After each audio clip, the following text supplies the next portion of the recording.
Hey, Katrina here from Scrappy Horses. Welcome to my YouTube channel. Hope you're having a great week and all is going well and you're happy and busy with your holiday preparations. This video is a little different. It's not really a tutorial as much as it might be considered a process video. Process video because you're gonna see me just in the middle of process. I don't really have anything planned out. This was a card I made, not a card to send to someone, but a card to put in my box journal. And I'll link that below in the box and show you what my box journal is. But it's sort of a box where I just put cards in. They're kind of like recipe cards. They're a little bigger than that size. And it's for just some mixed media experimentation more than anything, and journaling my thoughts and feelings through art. So I did this for Path of Positivity, and I really wasn't sure where I was going with it. I started off with the theme that is dreams. And we are to share our dreams for the future. And I don't know, this one really threw me for a loop. I had a lot of trouble with this theme. I really wasn't sure. Of course, we all have that theme for peace and you know, wanting a good life for our friends and that kind of thing. But I just wasn't sure I really wanted to put that into a card or anything for the challenge. And so I thought, well, you know what, I'm just going to put something in my card journal. And I'm going to just sit down with some stamps that have the theme of dream and just see where I go from here. So I started off just by inking up the background, as you saw, and then I inked it up with a pattern with those flowers and verbiage, and it's kind of messy on the back. I stamped a couple of hearts in. And then I'm going to come in and put in the actual sentiment for my card here. And it's a beautiful day to go after your dreams. I'm doing this in Memento Black so that it really shows up on my card. A little stamping hint here. I put the stamp on, then I just let it sit there for a while and let the ink sort of absorb into the card and then pick it up. Now, many times I'll use my MISTI, and that way if things don't go well, I can restamp. But I decided just to wing it and just use a regular stamp block. I'm coming in with this girl, and I'm doing her in outdoor denim. Outdoor denim is an old retired color from close to my heart, but I love this color. It's almost black, but it's actually blue. So anytime I want something in the way of blue, but I want it to be really, really dark, this is a perfect color for that. Or if I want it to be black, but not really black, this color works really well. So what I'm doing is I'm setting those stamps off to the side in an ice cream lid, and then I'll just take them all in and scrub them and wash them in the sink once I'm done.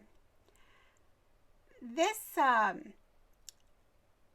is a piece that I had already stamped off and cut, and I'm going to use it now as sort of a mask because I want this butterfly to look like it's behind her.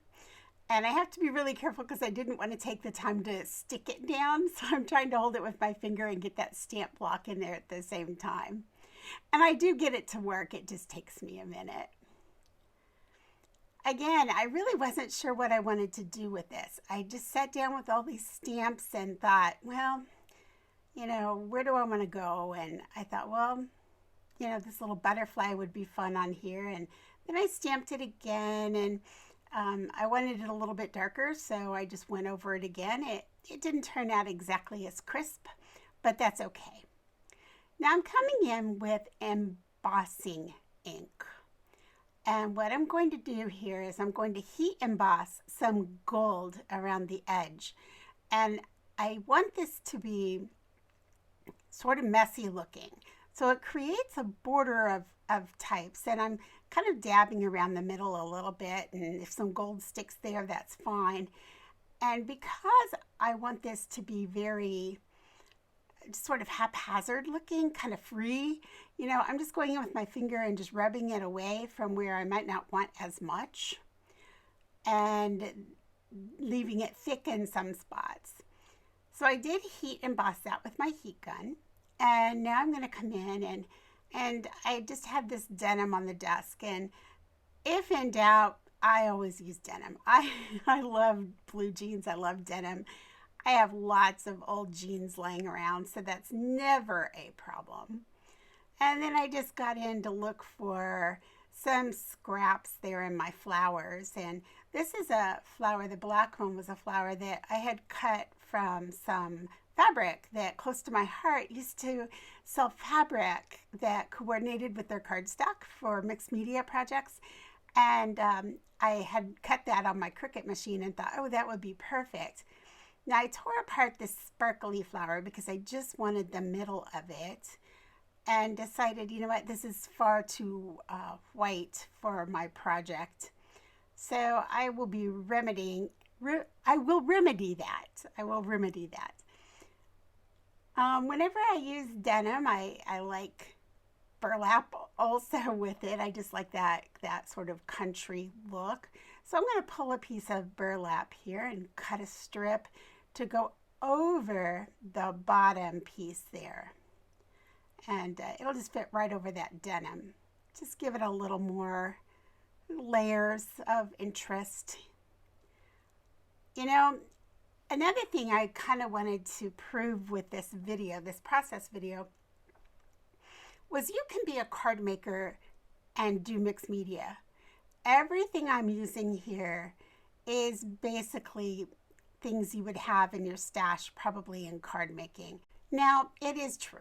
You may not have a chonky brad like this for card making. I use this definitely in mixed media and 3D projects. But you probably have some things sitting around you could use. Here I decided I wanted to put this flower on, but I did not like the color. Like I said before, it was just far too white. So I'm just using a little ink to change the color. Now, talk about process video. I had nothing planned out here. I just laid out things and just went to creating.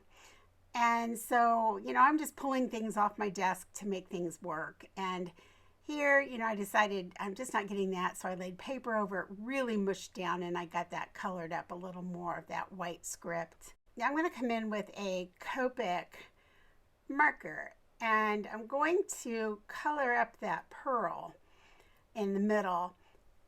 I'm being very careful not to get it onto the actual flower. And then as soon as I got it done, I decided, you know what? I'm going to change this because I want something underneath that pearl. So I immediately pick it up and I start carefully picking the pearl off because I want to be able to reuse the pearl and reuse the flower. So I'm going to come in. I thought with a sequin, then decided, I don't like that. That's not working for me. And then I remembered the burlap. I remembered that I had used burlap below, and it would be great to tie that back in and put it up here on top of this flower, and then put the pearl on top of the burlap. So you'll see here in just a minute, I'm going to bring in some fabric tack, but first I'm going to test it out and see if I like that, and I decide yes, I do. So I put that all together with some fabric tack. I stuck it up there on top of the denim, and now I'm going to come in and throw some little pearls on here. So, I sat down with no idea at all. I had no idea what I wanted to do. And I was pleased with this card when I was finished. I thought, you know what, this is a fun little card to go in my journal. It's a beautiful day to go after your dreams. And even if you think you don't have dreams for your future right now at this moment, it doesn't mean you won't tomorrow. Hey, have a great day and keep creating. Any thoughts on this video, share them below. And I will get back with you in the next video, which will definitely be a tutorial for you. Have a great week. Bye.